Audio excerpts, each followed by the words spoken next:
Kisah Legenda Keris Nogososro dan Sabuk Inten. Sahabat Permata TV yang tercinta, pada kesempatan yang sangat baik ini kita masuk pada episode yang ke-154. Selamat menikmati. Dalam kisah sebelumnya diceritakan, Arya Saloka masih saja sibuk melayani lawannya. Namun lambat laun terasa bahwa nafasnya agak mulai lebih baik daripada nafas lawannya. Perlahan-lahan, namun pasti, ia mulai mendesak orang bertopeng itu. Meskipun untuk berbuat demikian Arya harus berjuang ngetok kekuatan dan ilmunya. Di samping kemenangan yang datang lambat sekali itu, Arya masih harus memperhitungkan apa yang kira-kira dapat dilakukan apabila orang-orang di balik pagar itu datang membantu. Tetapi apa yang ditunggunya itu akhirnya datang. Orang-orang di balik pagar itu benar-benar meloncat dari dalam kelam, seorang lalu disusul seorang lagi. Melihat mereka, Arya segera menyiapkan diri. Arya belum pernah melihat mereka berdua, yang seorang agak pendek bulat, yang seorang bertubuh gagah, tinggi. Menilik gerak mereka, Arya mencoba untuk menjajaki keprigelan mereka. Setidak-tidaknya mereka bertiga ini setingkat, pikir Arya. Kalau demikian, aku akan mengalami kesulitan untuk melawannya. Di dalam gelap malam, Arya Saloka tidak memperhatikan wajah-wajah mereka dengan seksama. Apalagi Arya masih harus bertempur pula. Karena itu ia sama sekali tidak mendapat kesan apa-apa mengenai wajah kedua orang itu. Karena itu, maka sekali lagi Arya ingin mendapat kepastian dari lawan-lawan mereka sebelum ia mengambil sikap terakhir. Kisanak, apapun yang akan kalian lakukan, berkatalah siapakah kalian dan apakah maksud kalian. Orang bertopeng itu berdesis. Jawabnya, tutup mulutmu. Adakah kalian benar-benar bermaksud jahat? Arya meneruskan seperti tak mendengar jawaban orang bertopeng itu. Apa salahku? Dan apakah hubungan antara kita? Sahut Arya. Kau mengaku anak kepala daerah Perdikan Banyu Biru. Tanah itu akan aku miliki. Jawab orang bertopeng itu. Jangan mengigau. Marilah kita berbicara, tidak bertempur. Kalau kau benar-benar ingin tanah ini, mengakulah siapa kau. Arya bertambah curiga. Ia ingat kemauan yang tak terkendalikan dari adik sepupunya. Apakah orang ini benar-benar adiknya yang membawa orang-orang asing untuk membunuhnya? Tutup mulutmu. Kami bertiga sudah siap membunuhmu, bentak orang bertopeng itu. Sedang dalam pada itu kedua kawan-kawannya pun telah bergerak pula mendekati titik perkelahian itu. Arya kini benar-benar harus menentukan sikap terakhir. Siapapun yang berdiri di hadapannya, kalau orang-orang itu benar-benar akan membinasakannya apapun alasannya, ia harus membela dirinya mati-matian. Sebagai seorang laki-laki yang diasuh oleh Mahesa Jenar, sebenarnya Arya cukup berlapang dada. Namun ia pun tak mau mati. Meskipun dalam keraguan, ia berusaha untuk tidak berprasangka terhadap Sawung Sariti. Tubuhnya, suaranya, dan kata-katanya bukan tubuh suara dan kata-kata adiknya. Adiknya tidak berkata sekasar itu, namun lebih licin, licik dan menyakitkan hati. Tata geraknya pun agak berbeda. Adiknya licin dan cekatan. Orang itu tangguh meskipun cepat bergerak pula, tetapi akhirnya ia tidak peduli lagi siapapun yang dihadapi. Ketika dua orang kawannya mulai bergerak, Arya tidak mempunyai pilihan lain daripada mempertaruhkan segenap ilmunya. Kedua orang yang membantu orang bertopeng itu ternyata bertata gerak lain sekali dengan orang bertopeng itu. Mereka agaknya sama sekali tak ada hubungan perguruan. Dalam saat-saat terakhir terasa bahwa Arya tak dapat mampu mempertahankan dirinya. Maka daripada mati sebelum segenap tugasnya selesai, Arya telah memilih keputusan yang terakhir. Ia melontar mundur, agak jauh dari lawannya. Dipusatkannya segala daya kekuatannya, pikirannya, dan diaturnya nafasnya menurut saluran ilmu terakhirnya, Sosro Birowo. Tetapi kembali ia dikejutkan oleh peristiwa yang tak dapat dimengertinya. Ketika orang itu sama sekali tak mengejarnya, bahkan orang bertopeng itu tiba-tiba berteriak, "Arya, jangan, jangan!" Pemusatan pikiran Arya agak terganggu, namun kembali ia mengatur tata pernafasannya. Ia tidak mau gagal karena pengaruh perasaannya, namun kali ini ia benar-benar terpaksa mengurungkan niatnya sebelum getaran di dadanya menjalar ke sisi telapak tangan kanannya. Tiba-tiba dari dalam kelam di balik pepohonan terdengar suara, "Jangan Arya, salurkan ilmumu kembali. Redakan getaran di dalam dirimu sebelum kau terbenam di dalamnya." Dalam hal yang demikian, Arya tak dapat berbuat lain daripada menurut perintah itu. Kakinya yang hampir diangkatnya diletakkannya kembali di atas tanah. Kemudian tangan kanannya yang sudah mulai bergerak disilangkannya di muka dadanya untuk meredakan getaran-getaran yang telah mulai bergerak di dalam dirinya. Perlahan-lahan ilmu yang dahsyat itu mengendor kembali sebelum menguasai tubuh Arya Saloka sepenuhnya. Arya Saloka melihat dua orang perlahan-lahan menyusup di bawah pagar bambu di tepi jalan, dekat di sampingnya. Mereka adalah Mahesa Jenar dan Kebu Kanigara. Keduanya sama sekali tidak mengesankan ketegangan yang dialaminya selama ia bertempur melawan orang bertopeng itu. Bahkan dengan perlahan-lahan, Mahesa Jenar menepuk pundaknya sambil berkata, "Bersyukurlah, kau mendapat lawan yang luar biasa." Dua orang kawan orang bertopeng itu melangkah surut. Mereka mencoba bersembunyi di dalam kelam di bawah pepohonan yang rimbun, sedang orang bertopeng itu berdiri tegak seperti patung. Arya menjadi keheran-heranan melihat sikap gurunya yang seakan-akan tak terjadi suatu apapun di sini. Dirasanya dalam malam yang gelap dingin itu, tubuhnya dibasahi oleh keringatnya yang mengalir dari segenap wajah kulitnya. Namun Mahesa Jenar menganggap apa yang terjadi agaknya seperti suatu permainan yang menyenangkan.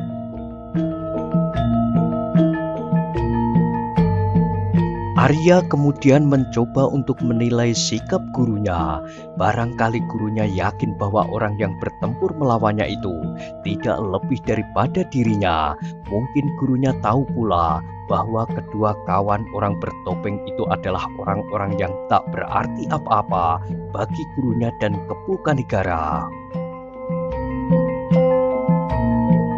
Kemudian terdengarlah Mahesa Jenar berkata, "Arya, siapakah lawanmu itu?" "Aku tidak tahu, Paman," jawab Arya. Mahesa Jenar menoleh kepada orang bertopeng kulit kayu yang sederhana itu, yang seakan-akan dibuat dengan tergesa-gesa. Sebuah kelika kayu yang dilubangi di kedua lubang mata, kemudian diikat pada kepalanya dengan tali dan ikat kepalanya. "Tidakkah kau mengenal tata gerak yang dipergunakan untuk melawanmu?" tanya Mahesa Jenar pula. "Ya, aku mengenal, Paman," jawab Arya. "Nah, ilmu siapakah itu?" desak gurunya. "Ilmu keturunan dari perguruan Pangrantunan," jawab Arya. "Sekarang, cobalah kau ingat-ingat, siapakah yang memiliki ilmu itu?" Arya diam sejenak. "Tak ada 3, 4, Lembu Sora dan Sawung Sariti. Mula-mula ia ragu-ragu untuk menjawab, namun kemudian meloncatlah kata-kata dari bibirnya. Ada dua paman, Paman Lembu Sora dan Adi Sawung Sariti. Siapakah di antara mereka? Tanya Mahesa Jenar lebih lanjut. Arya menjadi semakin beragu. Sekali lagi ia melihat orang bertopeng itu dengan seksama dari ujung jari-jari kaki sampai kepalanya. Tetapi gelap malam itu tak dapat ditebaknya dengan pasti siapakah orang yang bertopeng itu. Orang bertopeng itu berdiri seperti patung. Dua orang kawannya tampak merapatkan diri masing-masing dengan pagar di tepi jalan. Akhirnya Arya menebak saja sekenanya. Paman, orang itu bukan Adi Sawung Sariti. Jadi, desak Mahesa Jenar. Arya Saloka menjadi tergagap menjawab. Jadi agaknya Paman Lembu Sora. Apakah kau pasti? Tanya Mahesa Jenar. Arya kini benar-benar bingung sekali. Ia tahu bahwa bentuk pamannya tak seperti orang itu, meskipun juga bertubuh tinggi dan besar, namun lehernya dan pundaknya agak berbeda. Dalam keraguan-raguan itu terdengar Mahesa Jenar berkata, agaknya kau tidak pasti, Arya. Arya mengangguk. Nah, kalau demikian, siapakah orang lain yang memiliki ilmu keturunan dari Pangrantunan? Terdengar orang bertopeng itu menggeram. Tak ada, jawab Arya. Mahesa Jenar tertawa. Sekali-kali pandangannya menyambar dua orang yang merapat di tepi jalan. Katanya kepada kedua orang itu, jangan terlalu merapat pagar, Kisanak. Barangkali seekor ulat akan melekat di leher kalian. Kedua orang itu pun menggeram. Arya, kata Mahesa Jenar, adakah kau pernah menerima dasar-dasar dari perguruan Pangrantunan? Dada Arya tiba-tiba berdesir. Teringatlah pada masa kanak-kanaknya, ia pernah mempelajari ilmu-ilmu dasar tata gerak dari perguruan Pangrantunan.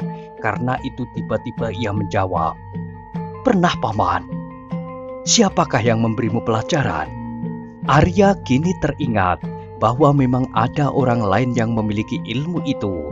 Jawabnya, ada orang yang memiliki ilmu itu, Paman. Tetapi kata-kata Arya terputus. Orang itu adalah ayahnya, dan ayahnya kini sedang berada di Demak. Diingatnya kata-kata ayahnya pada saat ia meninggalkannya di hadapan Laskar Banyu Biru yang siap dalam gelar Girada. Katanya pada saat itu, Arya, aku akan pergi jauh sekali dan belum tentu kapan akan kembali. Tiba-tiba tubuh orang bertopeng itu bergetar. Terdengarlah sekali ia menggeram. Kemudian tiba-tiba saja tangannya bergerak merenggut topengnya yang dikenakannya. Agaknya ia tidak dapat lagi menahan hatinya. Demikian topengnya terlepas dari wajahnya. Berkatalah orang itu, Arya, aku adalah orang ketiga yang memiliki ilmu perguruan Pangrantunan.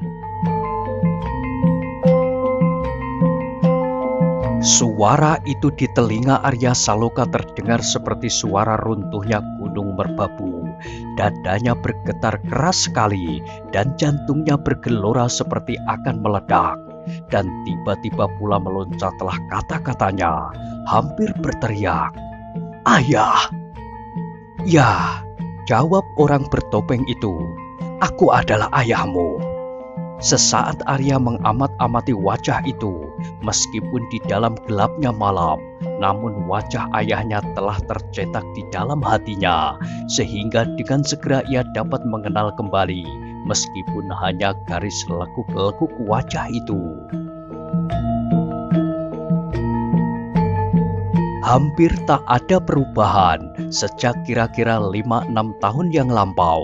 Karena itu, tiba-tiba darahnya seperti melonjak-lonjak, dan tanpa sesadarnya Arya melompat maju, menjatuhkan diri di kaki ayahnya sambil berkata gemetar, Ayah, betulkah ayahku? Ayah Gajah Sora?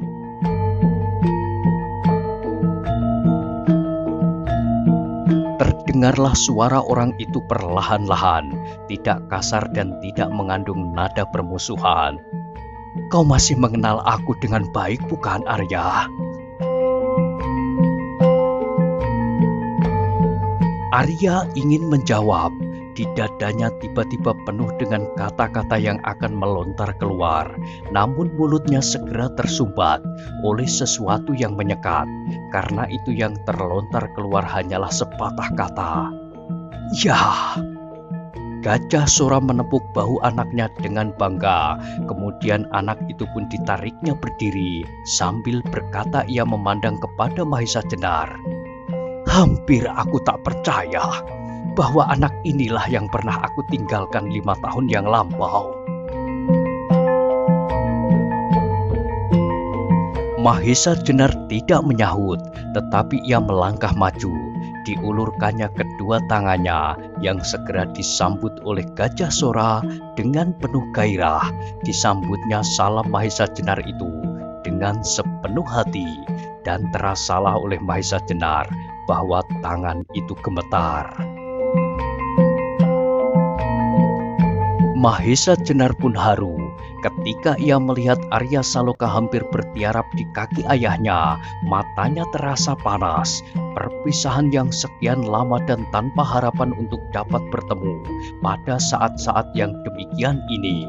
Tiba-tiba orang itu berdiri di hadapannya. Kemudian Mahesa Jenar menoleh kepada dua orang yang berdiri merapat pagar. "Apakah kalian akan tetap berdiri di situ?" Terdengar kedua orang itu tertawa. Salah seorang daripadanya menjawab, "Permainanmu ternyata lebih baik daripada permainan Kakang Gajah Sora, Kakang." Mahesa Jenar pun tertawa. Jawabnya, "Hampir aku tidak tahan bersembunyi di balik gerumbul itu. Nyamuknya bukan main. Sedang kalian berdua masih saja ingin melihat bagaimana Arya menjadi semakin bingung." Kedua orang itu pun kemudian melangkah maju. Seorang bertubuh gemuk bulat, sedang yang lain agak lencir. Keduanya ternyata berpakaian lengkap, sebagaimana dua orang prajurit yang datang dari Demak. Kedua orang itu mengulurkan tangannya pula, yang disambut oleh Mahesa Jenar bergantian. Kemudian mereka itu diperkenalkan pula kepada Kebo Kanigara. Ternyata mereka itu pun pernah mendengar nama itu. Namun baru kali inilah mereka berhadapan dengan putra Ki Ageng Pengging Sepuh. "Marilah kita mencari tempat yang lebih baik, Kakang Gajah Sora," ajak Mahesa Jenar. "Barangkali Kakang Gajah Sora dapat menceritakan sesuatu kepada kami, suatu cerita yang menarik." Meskipun demikian, hati Mahesa Jenar masih belum terang. Apakah kedua prajurit Demak itu mempunyai tugas khusus mengawal Gajah Sora? Namun ia berkata, "Mari Adi Gajah Alit dan Adi Paningron, aku mempersilahkan kalian." Gajah Sora menoleh kepada dua orang prajurit yang ternyata Gajah Alit dan Paningron. Kedua orang prajurit itu pun mengangguk. Sedang Gajah Alit berkata, "Marilah, aku pun tidak tahan lagi. Nyamuk Pangrantunan benar-benar buas dan besar-besar." "Tidak, Adi," sahut Mahesa Jenar. "Tetapi barangkali Adi tidak biasa digigit nyamuk." "Ah," desis Gajah Alit. "Bukankah Kakang Mahesa Jenar tadi juga hampir tidak tahan oleh nyamuk?" Mahesa Jenar tertawa. Gajah Alit memang senang berkelakar sejak masa persahabatan mereka dahulu di Demak. Kemudian berjalanlah mereka beriringan ke pondok. Ketika mereka memasuki halaman, mereka melihat Wulungan masih berdiri di muka pintu. Dua orang yang lain tampak berjaga-jaga di dalam gelap. Ketika Wulungan melihat Mahesa Jenar, segera ia pun melangkah menyambutnya. "Apakah yang terjadi?" ia bertanya. "Seseorang telah mencoba menyerang Arya Saloka." Mahesa Jenar menjawab, namun sambil tersenyum. Katanya meneruskan, "Inilah orangnya. Pernahkah kau mengenalnya?" Wulungan mengerutkan keningnya. Nyala obor di muka rumah itu lambat-lambat mencapainya, sehingga wajah Gajah Sora itu pun dapat dilihatnya. Orang itu bertubuh gagah tegap, berdada bidang, meskipun agak kurus namun jelas betapa baik bentuk tubuhnya. Kumisnya lebat meskipun tidak sepanjang kumis Ki Ageng Lembu Sora. Tiba-tiba Wulungan itu pun menundukkan kepalanya, demikian hormat sambil berkata, "Selamat datang Ki Ageng Gajah Sora. Kedatangan Ki Ageng adalah sedemikian tiba-tiba. Salam baktiku untuk Ki Ageng." "Masih kau ingat bentuk tubuh yang kurus kering ini, Wulungan?" tanya Gajah Sora. "Tidak, Ki Ageng tidak kurus kering. Ki Ageng cukup segar meskipun agak susut sedikit, tetapi hampir tak ada perubahan sejak aku melihat untuk yang terakhir kali," jawab Wulungan. Ki Ageng Gajah Sora tersenyum. Kemudian mereka pun melangkah masuk ke dalam pondok itu dan duduk di balai-balai besar di ruangan depan. Sesaat kemudian beberapa orang telah siap merebus air dan jagung muda. Sambil menikmati hidangan itu, maka berkatalah Mahesa Jenar, "Kedatangan Kakang Gajah Sora sangat mengejutkan kami. Apalagi bersama-sama dengan Kakang, ikut serta Adi Gajah Alit dan Adi Paningron. Apakah artinya ini?"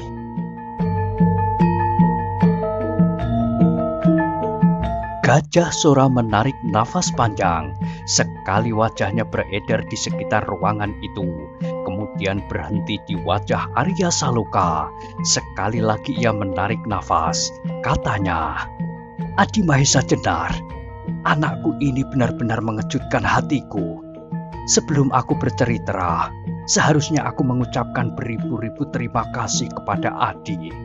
Agaknya Adi Mahesa Jenar telah memenuhi permintaanku. Mengasuh anak nakal ini bahkan melampaui harapan yang aku hayalkan tentang dirinya." Mahesa Jenar tersenyum. Jawabnya, "Bukanlah aku yang telah menjadikannya anak yang cukup bekal untuk menjaga dirinya, tetapi darah yang mengalir di dalam tubuhnya agaknya merupakan modal yang tak ternilai harganya." Arya menundukkan wajahnya. Ia malu ketika ia mendengarkan ayah serta gurunya sedang menilai dirinya.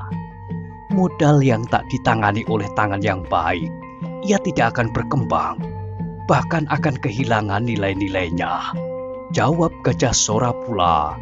Kemudian ia meneruskan, "Aku pernah bertempur dengan Adi Mahesa Jenar di Gunung Tidar. Aku mengagumi betapa dahsyatnya ilmu dari perguruan Pengging.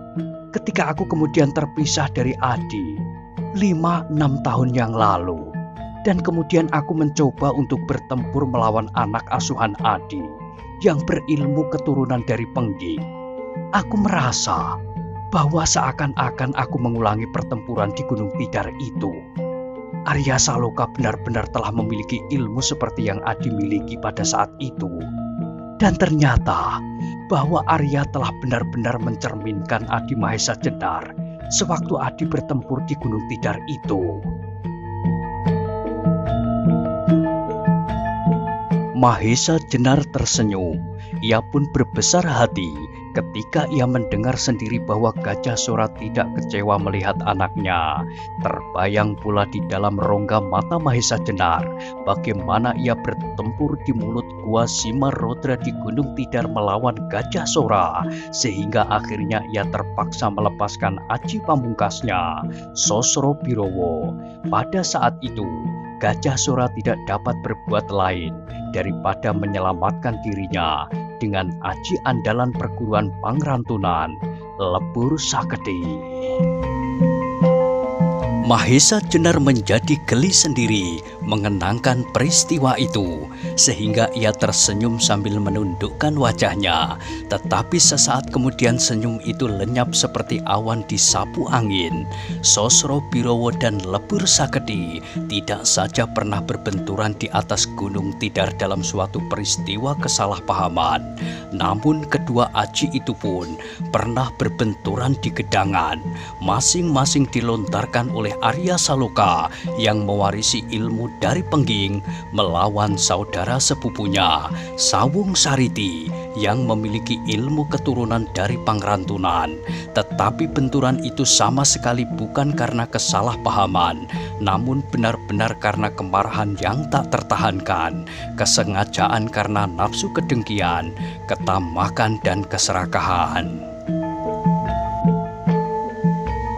Tetapi Mahesa Jenar kemudian tersadar dari lamunannya oleh suara Gajah Sora. "Adi, mungkin Arya Saloka tidak akan menjadi anak seperti sekarang ini, seandainya aku sendiri yang mengasuhnya." Mahesa Jenar mengangkat wajahnya. Ia tersenyum tetapi ia tidak menjawab. Kemudian Gajah Sora meneruskan, "Selain kekagumanku atas kemajuan yang pesat dari anakku, aku kira kalian pun menjadi heran, kenapa tiba-tiba aku berada di Pangrantunan?" Mahesa Jenar mengangguk sambil menjawab, "Ya, tentu saja kami menjadi gembira atas pertemuan ini. Tetapi kenapa aku dan Kakang Paningron hadir pula di sini?" Sela Gajah Alit sambil tersenyum. Mahesa Jenar pun tertawa. "Ya, jawabnya, kenapa kalian datang pula?"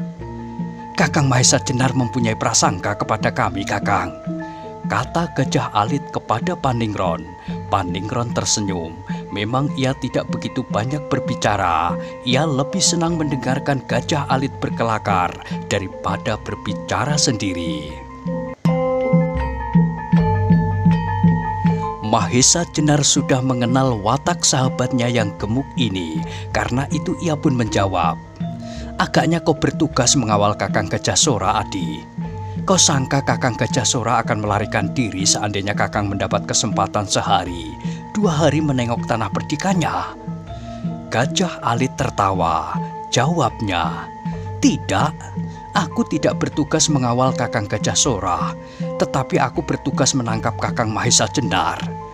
"Kalau begitu," sahut Mahesa Jenar, "aku akan membantumu." Semuanya tertawa mendengar kelakar yang segar. Arya Saloka pun tertawa pula. "Nah, bagaimanakah yang sebenarnya?"